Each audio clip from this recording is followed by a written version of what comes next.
Hey guys, it's Alex, and what are we doing today is we're gonna pull my back.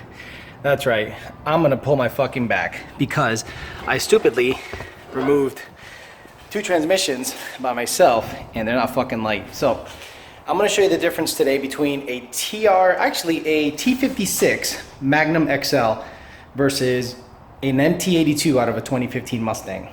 So here we go, we have a side-by-side comparison of a 2015 MT82, literally 600 miles on it. Why did I get it? Because it's always nice to have a spare. I'm one of those idiots that likes to have an extra everything. The only thing I don't have an extra of is an extra engine. But I came across a killer deal on a T56 Magnum XL for S197 Mustangs. Then I had it shipped to Ben Calamer, and thank goodness I did, because the input shaft was smoked and a whole bunch of other stuff was wrong with it. He ended up doing some rem polishing and cryo treating, did some pretty trick stuff with the synchros, and this thing should be a shifting machine. It should be awesome. I had to go ahead and buy a new cross member for it from Billet Pro Shops. Thank you, Matt Burnett, for providing me a new cross member. All I need to do is buy the mount and I'm good to go. The T56 Magnum XL comes with a solid mounted shifter. Now, if you guys that are old school, then you know all about this. I don't have to explain to you the difference between a solid mounted shifter and a remote mounted shifter. But for those of you that don't really know, are not up to snuff, well, solid mounted, bitch is right on the trans. Short throws are really short. Very short, very precise, and there is no slop. There's no disconnected feeling. As a lot of you know that own MT82s, the stock shifter leaves a lot to be desired. That's why people like MGW and Barton have made a killing making aftermarket shifters for this. Also, you can remedy a lot of this issue by putting a blowfish bracket on it, but honestly, I prefer a Barton Hybrid 3 all day, every day, for a couple of reasons. The Barton Hybrid 3 on a 15 and up MT82 retains the reverse gear uplift lever. Okay, so what happens on when you go with a different shifter, you then have to push down like 11 to 14, bring it to reverse.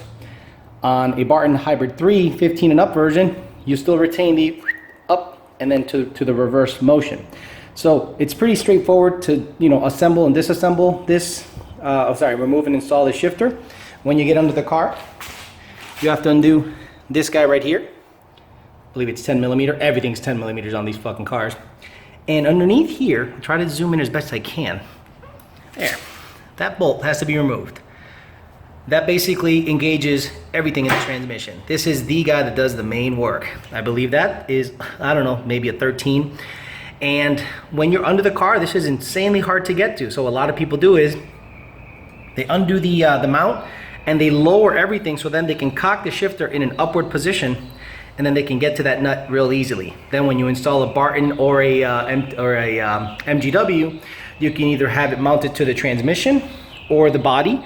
I like the body mount because it just kind of takes away any potential NVH, noise, vibration, and harshness that can come with a solid mounted shifter. Now, with the T56, I know I'm gonna get extra noise because everything is literally attached, okay? This is it. There is no remote mounted anything. Now, if you have two options of mounting a shifter on this. You can mount the shifter here or here. Same as with a TR6060. You can take off the little arm that comes back here for the remote mounted shifter on a TR6060 and mount it right on the transmission. The other thing is just some kind of linkage that they provide. But this is basically the difference. Now you're asking yourself, where's the bell housing? Well, here she is, a removable bell housing that you need. Now, if you want to go racing and become serious at racing, I don't think the MT82 long-term is going to be a good solution unless they come up with a new gear set. Once you do big horsepower builds, the weak link is in the gears. This guy is a bad boy, and you can install a blow-proof bell housing so that it's class legal. A lot of people want you to buy a blow-proof kind of bell housing deal, so if the clutch explodes, it doesn't go through your leg. If the clutch explodes on this bitch, it's aluminum, buddy. It's gonna go to shit, and your foot might go to shit if the clutch goes through the deal. Now, as you can tell, I tried to put them evenly. Actually, let me bring this one a little more forward.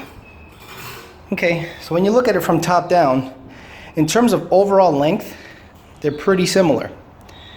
Okay, when you take away the remote mounted shifter. So let's say, for instance, you were to put an MT82 in a Fox body or something. Well, your shifter location is going to be way the fuck in the back, and you're going to have to do some funky linkage, because the only linkage you have is this guy right here. And the MT82 shifter mounts way back. So in a Fox body, it'll be by the back seat. On a TR6060 or a T56 Magnum, you can just block off that plate and run the shifter off of here. So I can take this transmission and take it out of my Mustang and put it in anything else I want, because I have 2 shifter positions available to me. The other difference is the splines, the input shaft. The input shaft on an MT82 is 23 spline.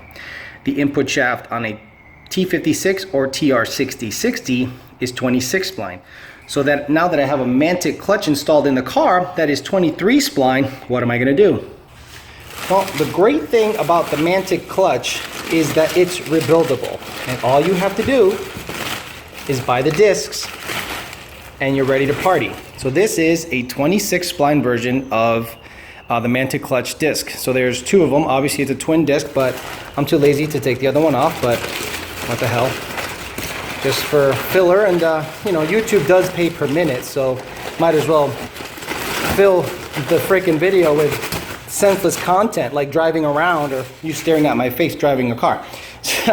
So again, Mantic, but this is not sprung hub. These are solid. So now you're gonna get more noise out of a solid disc as opposed to a sprung hub. Why? It's just the nature of the beast. And I don't need a sprung hub for a T56. I could get away with a solid because it's a way stronger transmission. These guys, you should go with a sprung hub disc. The Mantic 1000, I believe, comes with sprung hub discs. Now, the clutch will be a little noisier, but it'll be way better than an RXT or any XZD product on an MT82. So just to do some test fitting to make sure that Mr. Gurko got me the right stuff.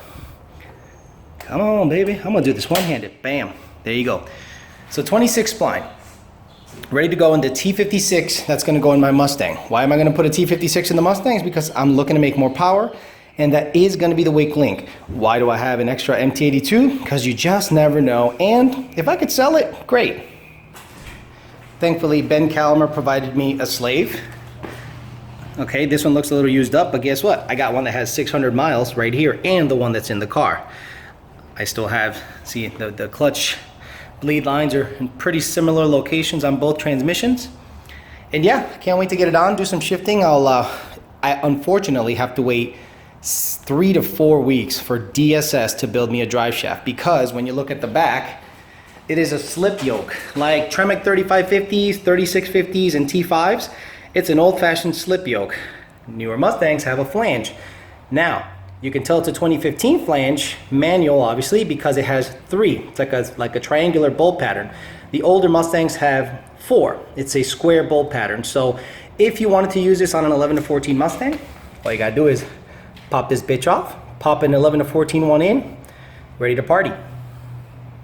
Well, there you go, guys. Now you know the difference between an MT82 and a T56, and I have 3 weeks of waiting, and it sucks. Now, why don't I want to race my car with the MT82 that's in it right now? Well, I don't want to break anything. I want to be able to rebuild it, and third gear is making a shitload of noise, and I just don't want to break it and then cause any other damage to the car. So I know once I put that T56 in there, it's going to be better.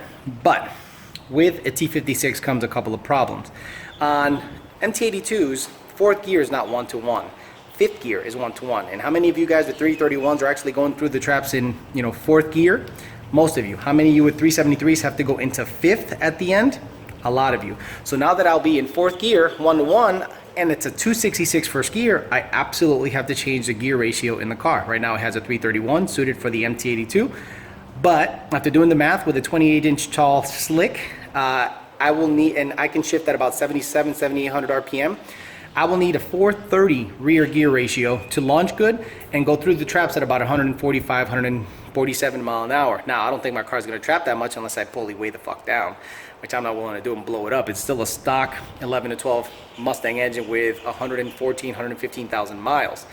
But I wanna get My goal with the T56 and some 430s with the stock engine is to go 9s, somewhere in the 9s with it. Once it goes 9s, I'm a heavy camper and just drive it around till it blows up. I'm hoping not to blow it up because I want to eventually sell that Coyote engine and get something with rods and pistons in it. Or I can use that engine, put it in where every Coyote engine belongs, in a Fox body.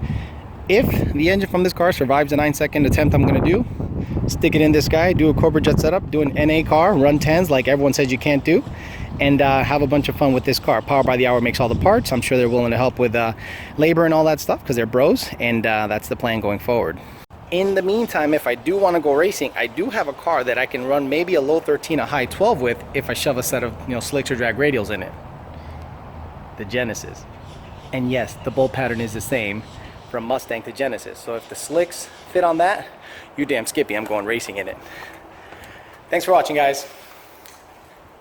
Talk to you later.